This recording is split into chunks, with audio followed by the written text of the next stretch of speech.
Mic बंद रखो।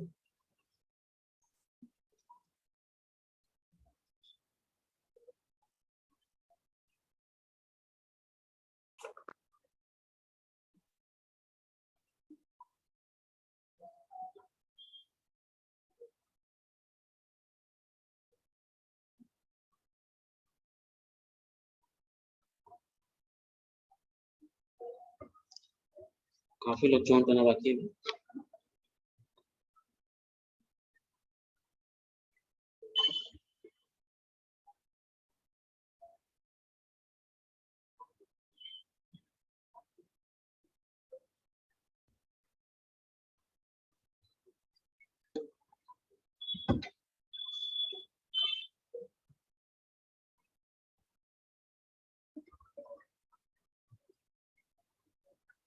Mic चालू करो।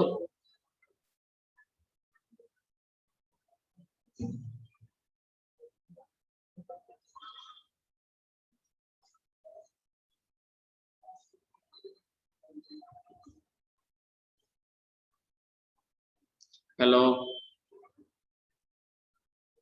अरे माइक बंद है, स्पीकर बंद है तुम्हारा सब लोग का।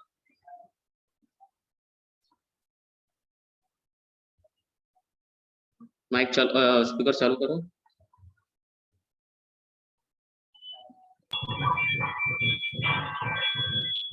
हेलो। हाँ सर। सभी लोग माइक चालू करो, 2 मिनट।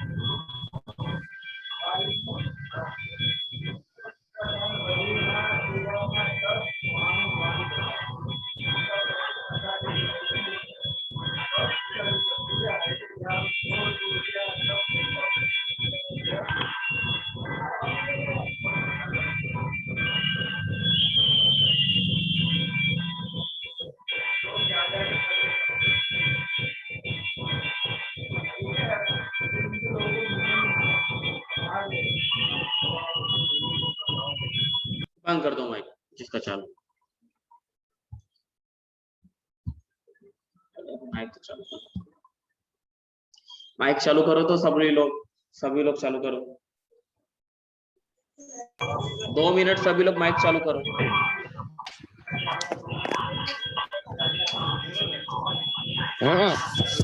अमरजिया, खुशी, रवि,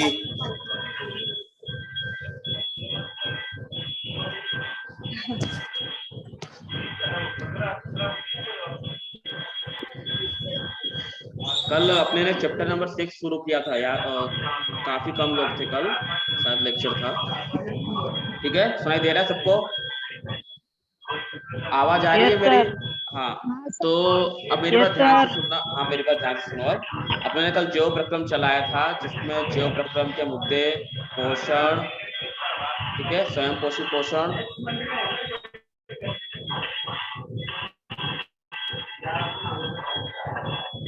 मुद्दे थे। अभी अपने को देखना है आगे मनुष्य में पोषण। बराबर, ये आईएमपी थ्योरी है थोड़ी, इसको ध्यान से देखना। और ये आकृति सर बनाने बहुत को मैंने। बैकग्राउंड आ रहा है। क्या हुआ? बोलो।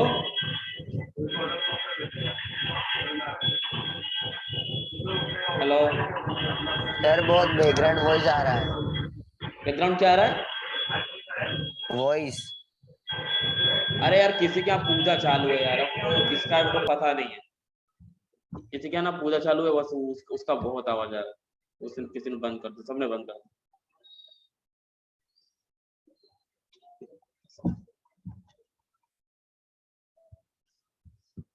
चलो मैं इसको चलाता हूँ, ध्यान देना।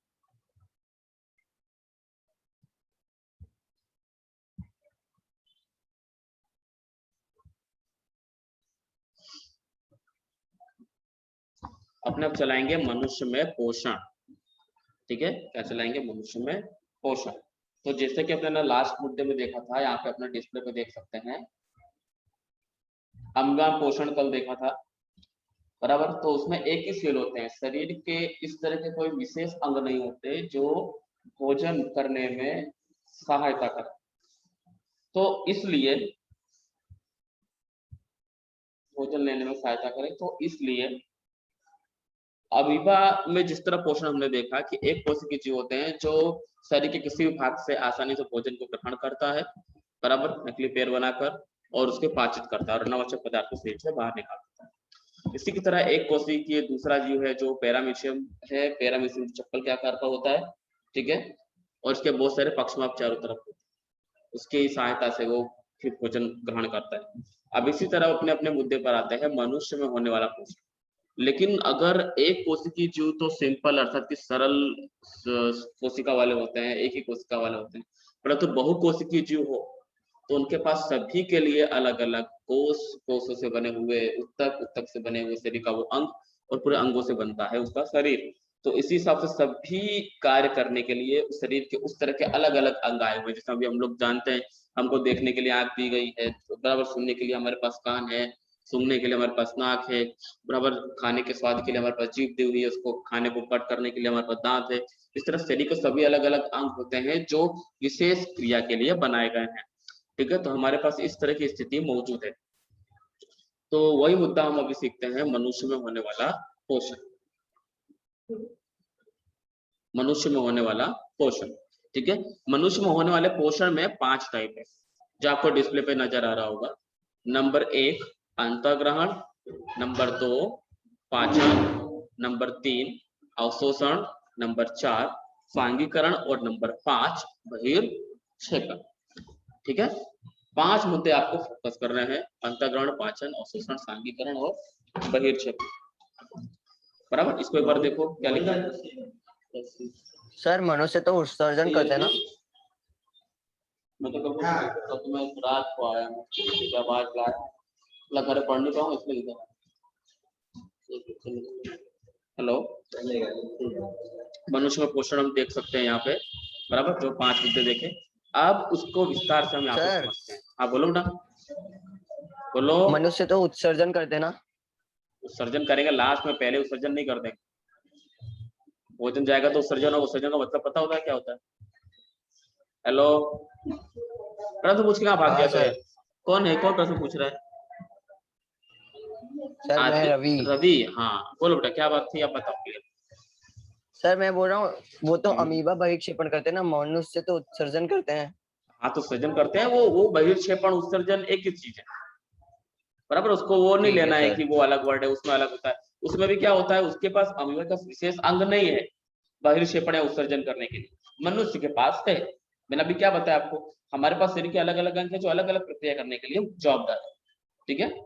लेकिन अमीबा में कैसा होता है कि वो एक प्रोसेस, उसके पास कुल मिला के एक ही वस्तु, उसी के अंदर उसको सारी प्रोसेस कर दे। बात समझे? हाँ सर, है ना, ओके। चलो अभी एक और बात जो आपको नोटिस करा दो, सभी लोग को ध्यान देना। आप लोग का मैथ्स का जो लेक्चर है ना, वो 10 बजे होगा, उसको ध्यान देना, बराबर, ठीक है। अब अपने आगे बढ़ते हैं अपने मुद्दे पर, मनुष्य में पोषण। इसको स्टार्ट करते हैं। इसको अलग अलग यहाँ पे कुल मिलाकर यहाँ इसको 5 भागों में बांटा गया है। सभी लोग ध्यान देना, यहाँ पे टॉपिक वाइज सब क्लियर किया गया है। आप बुक्स में जब देखोगे तो वो लगभग 2 पेज या 3 पेज में दिया हुआ है। मैं आपको यहाँ पे शॉर्ट फॉर्म में बताऊंगा, आपको थ्योरी कल नीचे करके और व्हाट्सअप कर रही है, ठीक है। अपने इसको स्टार्ट करते हैं। मनुष्य में पोषण, पहला मुद्दा आता है हमारे पास, भोजन को मुंह में रखने की घटना, ठीक है। पहला मुद्दा आपको मुंह से लेकर लार ग्रंथि तक के मुद्दे पर आती है, इसको आपको समझना है, उसके बाद दूसरा स्टेप चालू करेंगे। नंबर 1 मुंह, यहाँ पे आपने देख सकते हैं पॉइंट को, बराबर, यहाँ पे देख सकते हैं मुंह, ठीक है। जब भोजन को मुंह में रखा जाता है तो भोजन का अंतःग्रहण शुरू होता है। क्या होता है? भोजन का अंतःग्रहण शुरू होता है। मुंह में भोजन रखने के बाद दांत उसको क्या करता है? चबाने का काम करता है। क्या काम करता है? चबाने का, ठीक है। जीभ उसको क्या करती है? भोजन को लार के साथ पूरी तरह मिलाती है। हमारे पास लार ग्रंथि होती है जीभ के नीचे के भाग, ठीक है, वहां से लार रस निकलती है। लार रस का क्या मतलब होता है? वो भोजन को चिपचिपा बनाती है और काफी हद तक उसको पाचन करने के लिए व्यवस्थित करती है, बराबर। जो जीभ के साथ मिलकर उसको का स्वाद भी देती है और उसको पाचन करने में मदद भी करती है। तो जीभ भोजन को लार के साथ पूरी तरह मिलाती है, ठीक है। और लार ग्रंथि से निकलने वाले रस को लार रस या लार कहते हैं। स्टार्च लार एमाइलेस एंजाइम माल्टोस शर्करा होता है, बराबर। उसके अंदर क्या होता है? स्टार्च एमाइलेस नाम का एंजाइम, ठीक है। इसके अलावा माल्टोस के रूप में शर्करा, ठीक है। तो ये मुद्दा था पहले कि भोजन किस तरह, भोजन अंदर रखने के बाद मुंह के अंदर रखने के बाद दांत उसको चबाता है और जीभ उसका स्वाद लेता है, जिसके अंदर लार ग्रंथि इसकी मदद करती है और आगे पाचन में सहायता का काम। दूसरे मुद्दे पर हम देख सकते हैं भोजन ग्रसिका, बराबर, जिसको इंग्लिश में ऑसोफेगस बोलते हैं या कंठ नली के अंदर का भाग जिसको बोल सकते हैं भोजन ग्रसिका। आप यहाँ डायग्राम में ग्रसिका देख सकते हो, ठीक है, ये वाला पार्ट। आगे अब इसके बाद मुंह से अमाशय तक भोजन ग्रसिका के क्रमानुसार गति द्वारा ले जाया जाता है। मींस धीरे धीरे वो आगे की तरफ भोजन बढ़ता है। माउस से भी तो लिख सकते हैं, छोड़ना, मुझे क्या करना है, माउस आएगा। तो अपने भोजन ग्रसिका पे देखते हैं। मुंह से अमाशय तक भोजन क्या होता है? ग्रसिका की क्रमानुसार गति, मतलब धीरे धीरे जिस नॉर्मल गति से वो भोजन आगे की तरफ ग्रसिका के सहारे, आप देख सकते हैं यहाँ पे पॉइंट, आगे बढ़ता है, ठीक है। वहां से वो सीधे आएगा कहां पर? अपने अगले मुद्दे पर देख सकते हैं, किस पे? अमाशय में, ठीक है। अब आता है अमाशय, जो हमारे शरीर का एक बहुत ही महत्वपूर्ण भाग है, अमाशय, ठीक है। अमाशय अर्थात नॉर्मल इसको जठर बोल सकते हैं। अमाशय के 3 अलग अलग पॉइंट्स, एक पेप्सिन, एक हाइड्रोक्लोरिक एसिड और एक श्लेष्म पदार्थ, ये तीनों भोजन को पचाने में हेल्प करते हैं, ठीक है। तो सबसे पहली बात कि जब भोजन अमाशय तक पहुंचता है तो यदि उसके पाचन में परेशानी आती है तो वहां पर क्या होता है? तुरंत ही हाइड्रोक्लोरिक एसिड उत्पन्न होने लगता है। कौन सा? हाइड्रोक्लोरिक एसिड, ये आप देख सकते हैं, ठीक है। वो क्या करता है? अम्लीय माध्यम तैयार करता है जो पेप्सिन की क्रिया में सहायक होता है। किसकी? पेप्सिन। तो पेप्सिन नाम का पदार्थ भी बाहर रिलीज होता है, जो अपने पहले पॉइंट को देख सकते हैं। वो क्या करता है? एक तरह का पाचक एंजाइम है जो प्रोटीन का पाचन करता है। जो भी हम भोजन लेते हैं उसको प्रोटीन को निकाल कर वो अपने अंदर अवशोषित करने की कोशिश करता है। कौन? पेप्सिन, जो जठर के अंदर ही होता है, ठीक है। और उसके बाद ये अम्लीय माध्यम जो होता है वो पेप्सिन की क्रिया में सहायता करता है, मतलब भोजन को पाचन करने में उसकी हेल्प करता है, ठीक है। अब ये एक्चुअल में क्या होता है? एसिडिक पदार्थ होता है जो जठर को नुकसान पहुंचा सकता है। इसलिए क्या होता है? साथ में श्लेष्म पदार्थ भी रिलीज होता है जो अमाशय की चारों तरफ दीवार में फैल जाता है और एसिड से उस जठर की दीवारों को रक्षा देता है, ठीक है। तो यह मुद्दा है हमारा अमाशय, बराबर। अब अगला मुद्दा आता है हमारा क्षुद्रांत। क्षुद्रांत मतलब छोटी आंत, ठीक है। कैसी? छोटी आंत। छोटी आंत में पहले मुद्दे पर आता है, यहाँ पे इसकी कुल मिलाकर हमको 3 मुद्दे सीखना है। पहला मुद्दा हमारे पास है आंतरस। कौन सा पदार्थ कौन से पदार्थ में या कौन सा रसायन कौन से रसायन में परिवर्तित होता है? पहले भोजन अब जठर से क्षुद्रांत मतलब छोटी आंत तक पहुंचता है, बराबर। जहां पे आंतरस क्या करता है? भोजन में जो भी कार्बोहाइड्रेट उसको वो किसमें कन्वर्ट करता है? ग्लूकोज। और जो चर्बी अर्थात की वसा होती है उसको वो कन्वर्ट करता है चर्बी एसिड में या वसा अम्ल, इसके अलावा ग्लिसरॉल। नंबर 3, भोजन में जो भी प्रोटीन है उसको किसमें कन्वर्ट करता है? परिवर्तित करता है एमिनो एसिड, ठीक है। तो ये तो थी पहली बात आंतरस में, पहले मुद्दे पर आंतरस कार्बोहाइड्रेट का ग्लूकोज में, चर्बी अम्ल और ग्लिसरॉल में और प्रोटीन का एमिनो एसिड में परिवर्तन। दूसरे मुद्दे पर बात करते हैं। उसी के आगे बढ़ते हुए छोटी आंत में यकृत और अग्नाशय से श्रावण प्राप्त करती है, जिसके अंदर यकृत से पित्तरस और पित्तरस से पित्त लवण में इसका परिवर्तन आगे होता है। जिसमें एक सैंपल अगर आपको ना मालूम पड़े तो ये समझ सकते हो कि जो भी चर्बी वाले पदार्थ जो अभी तक बराबर पाचन में मतलब पाचन नहीं हो पाए हैं जठर से आगे बढ़ने के बाद भी, वो क्या होते हैं इस तरह के पित्त रस, बराबर जो पित्त रस होते हैं जिसको पित्त लवण पित्त रस बोलते हैं, उसका इमल्सीकरण अर्थात उसके छोटे छोटे टुकड़े होते हैं और वो बड़े से छोटे टुकड़ों अर्थात की बड़ी गोलिकाओं से छोटी गोलिकाओं की तरफ आगे बढ़ते हैं, मतलब छोटे छोटे टुकड़े में बढ़ जाते हैं। ठीक है, यहाँ से आगे बढ़ता है पदार्थ और अग्नाशय, अग्नाशयिक रस में बराबर उसमें मिलते हैं आगे तरफ बढ़ने पर भोजन, जिसमें एमाइलाइज एंजाइम, ट्रिप्सिन एंजाइम और लाइपेज नाम के एंजाइम रिलीज होते हैं। ये एंजाइम्स क्या है, उत्सेचक पदार्थ जो भोजन को आगे बढ़कर उसमें जो भी इंपोर्टेंट वस्तु है उसको दूसरे पदार्थों में बदलते हैं। तो यहाँ तक पहुंचने के बाद, अग्नाशय तक पहुंचने के बाद भोजन में कुछ रस मिलते हैं जिससे एमाइलेज एंजाइम रिलीज होता है पहले। तो एमाइलेज एंजाइम क्या करता है, यहाँ पे देख सकते हैं भोजन में जो भी स्टार्च पदार्थ है, कैसा, जो भी भोजन में स्टार्च पदार्थ है उसको वो किस में कन्वर्ट करता है, सामने ग्लूकोज में। ठीक है, और दूसरा आपने देख सकते हैं यहाँ ट्रिप्सिन, तो ट्रिप्सिन क्या करता है, ट्रिप्सिन में जो प्रोटीन्स है जो सॉरी जो भोजन में जो प्रोटीन है उसको किसमें, पेप्टोन्स में कन्वर्ट करता है। और नंबर 3 जो हमारा लाइपेज एंजाइम रिलीज होता है अग्नाशय में, बराबर, वो भोजन में रही हुई चर्बी को चर्बी एसिड प्रतिक्रिया अंग में कन्वर्ट करता है। आपको ये बात को बहुत ध्यान देना है। ठीक है, अग्नाशय में प्रोटीनदार जो प्रोटीन होता है वो ट्रिप्सिन उसको पेप्टोन्स में कन्वर्ट करता है, जो लाइपेज एंजाइम रिलीज होता है वो चर्बी को चर्बी एसिड में कन्वर्ट करता है, और जो एमाइलेज है वो स्टार्च को ग्लूकोज में कन्वर्ट करता है। ठीक है, अब इसके आगे बढ़ते बढ़ते छोटी आंत से वह कहाँ तक, बड़ी आंत तक जाता है जिसको बृहदांत बोलते हैं। ठीक है, वहां से पहले तार ग्रोह मतलब कि जो पाइप की तरह आगे बढ़ता है, जैसे मैं आपको आकृति बता दूं, आप आकृति पे थोड़ा फोकस करना तो आपको थोड़ा आइडिया आएगा। यहाँ पर आप देख सकते हैं छोटी आंत, ये अंदर काफी अंदर इस तरह घूमी हुई है जो लगभग 5.5 से 6 मीटर लंबी होती है। ठीक है, उसके अंदर आगे बढ़ते बढ़ते एकदम एंडिंग में जाता है तो क्या होता है, उसमें चारों तरफ पतले पतले रोम हो सकते, हल्के पतले पतले बाल होते हैं, बराबर, जो उसमें से बाकी पदार्थों का भी अवशोषण करने में सफल होते हैं। ठीक है, वहां से भोजन जाता है कहाँ तक, प्रदान की बड़ी आंत। यहाँ पे इसके अलावा जो भोजन में बचा हुआ जल है उसको वो अवशोषण कर लेता है और अनावश्यक पदार्थ को वहां से फिर सारा बाहर निकाल दिया जाता है। तो इस तरह की 4 मार्क्स की आईएमपी थ्योरी है जिसको बोलते हैं मनुष्य में पोषण। ठीक है, या मनुष्य में होने वाला पाचन। आपको यह थ्योरी किताब में से ही देख के करनी है, ये टॉपिक्स आपको खाली दिमाग में रखने हैं। ठीक है, ये थ्योरी हमारी पूरी होती है। अब आगे हम देखते हैं श्वसन। श्वसन क्या होता है, तो अभी तक आपने श्वसन खाली नॉर्मली मुद्दा समझा है कि ऑक्सीजन लेना और CO2 छोड़ना श्वसन कहलाता है, परंतु अब एक्चुअल में साइंटिफिक लैंग्वेज में श्वसन जो चीज है वो बहुत ही अलग है।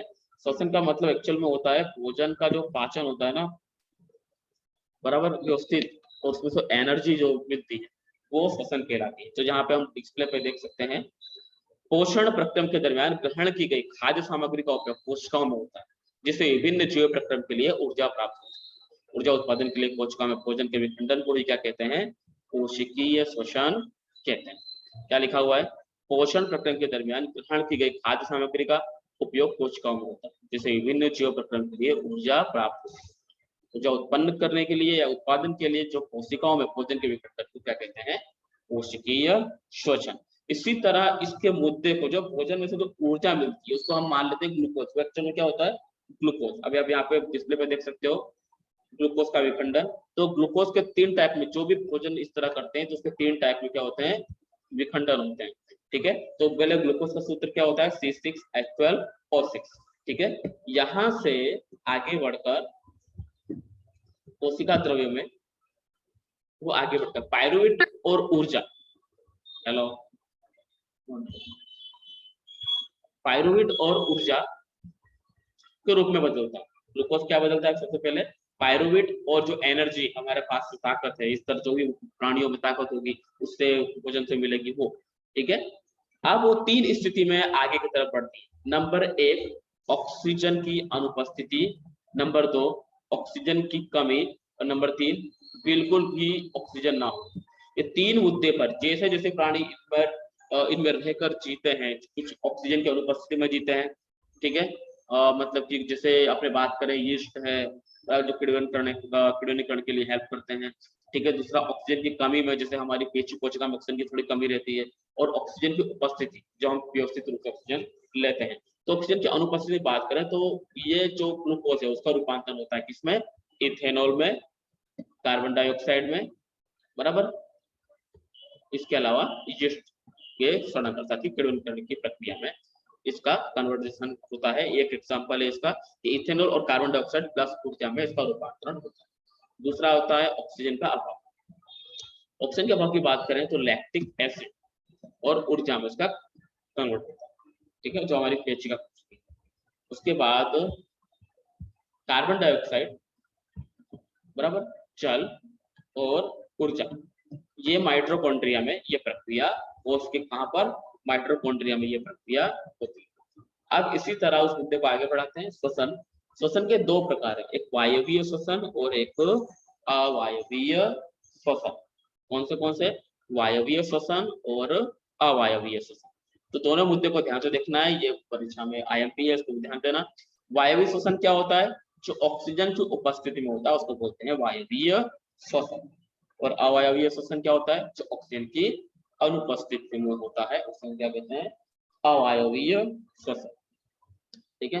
वायवीय में फिर से ध्यान देते हैं, ग्लूकोज का पूर्ण उपचयन होता है। यहाँ पर क्या होता है, ग्लूकोज का संपूर्ण पाचन होता है, कार्बन डाइऑक्साइड, पानी और ऊर्जा के रूप में पदार्थ मुक्त होता है। क्या होता है, मतलब कि जैसे हमारे अंदर जो ऊर्जा आई है उसके अंदर CO2 रिलीज होगी, पानी पसीना और के रूप में लगेगा, और ऊर्जा हमारे अंदर आती है। इस प्रकार ग्लूकोज का पूर्ण उपचयन होता है, कार्बन डाइऑक्साइड, पानी और ऊर्जा मुक्त होती है, बराबर। ग्लूकोज का यहाँ पर अवायवीय की बात करें तो अवायवीय कैसा होता है, ग्लूकोज का अपूर्ण उपचयन होता है, जिसमें ethanol, lactic acid, carbon dioxide और ऊर्जा मुक्त होती है। यहाँ पे ग्लूकोज का संपूर्ण पाचन नहीं हो पाता है, बराबर, इसलिए वो एथेनॉल, लैक्टिक एसिड और कार्बन डाइऑक्साइड, इसके अलावा ऊर्जा में वो मुक्त होता है। नंबर 3, वायवीय श्वसन में बात करें, ये कोशिका द्रव्य और माइटोकॉन्ड्रिया में प्रक्रिया करता है। ये कहाँ पर ये प्रक्रिया होती है वायवीय श्वसन की, कोशिका के द्रव्य में, इसके अलावा माइटोकॉन्ड्रिया में ये प्रक्रिया होती है। और अवायवीय श्वसन में ये केवल कोशिका द्रव्य में ही संभव हो पाता है, ठीक है। कहाँ पर, कोशिका द्रव्य में ही संभव हो पाता है। अच्छा, इसके बाद वायवीय श्वसन में सबसे अच्छी चीज क्या है कि इसमें जो ऊर्जा रिलीज होती है वो काफी ज्यादा मात्रा में होती है। जैसे यहाँ पे लिखा हो मनुष्य में होने वाली ऊर्जा कितनी ATP है, वो 36 ATP। ATP मतलब ये एक पदार्थ का नाम है जो रासायनिक ऊर्जा के रूप में देखा जाता है, उसको बोलता है ATP। इसका फुल फॉर्म है एड्रीनोसाइन ट्राइफॉस्फेट, ठीक है। क्या नाम है, एड्रीनोसाइन ट्राइफॉस्फेट। और अब सामने की तरफ हम आ जाते हैं, यहाँ पर जो अवायवीय श्वसन होता है उसके अंदर क्या परेशानी है कि ये बहुत ही कम ऊर्जा उत्पन्न होती है। आप कंपेयर करके देख सकते हो कि यहाँ पे 36 ATP है और यहाँ पे 2 ATP एनर्जी है, मतलब 36 में 2 ATP एड्रीनोसाइन ट्राइफॉस्फेट जो ईस्ट में होती है, तो इस तरह की एनर्जी बहुत ही कम पड़ती है, ठीक है। तो अभी अपने को यहाँ पे 3 थ्योरी अपने को देखी। सबसे पहले विकल्प फिर से मनुष्य में पाचन। तो सभी लोग माइक चालू कर दो 2 मिनट।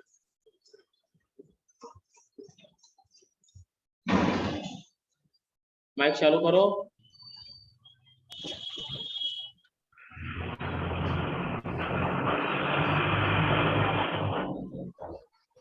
माइक चालू किया।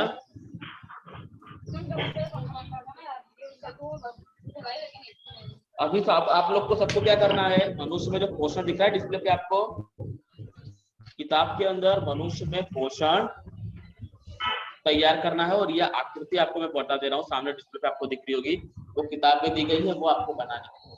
मनुष्य में पोषण की थ्योरी पूरी आपको लिखनी है, किताब में दी गई है। और इसके बाद आप आ जाओगे श्वसन की प्रक्रिया की थ्योरी लिख के याद करनी है। और तीसरा, श्वसन में वायवीय श्वसन और अवायवीय श्वसन की थ्योरी लिखकर उसको याद करना।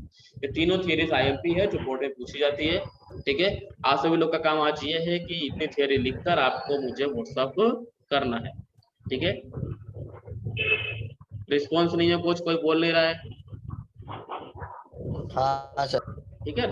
तो अभी क्या करते हैं, हाँ इतना आपको करके रखना है, बराबर हाँ सर। है ना। और दूसरी बात, आपका मैथ्स का लेक्चर है ना 10 बजे होगा, आप लोग ध्यान रखना, मैं आपको बता दे रहा हूँ, ठीक है। क्योंकि सतीश सर का सीधे 9:55 पे आपको लिंक भेजेंगे, तो आप लोग ध्यान रखना, बराबर, ठीक है।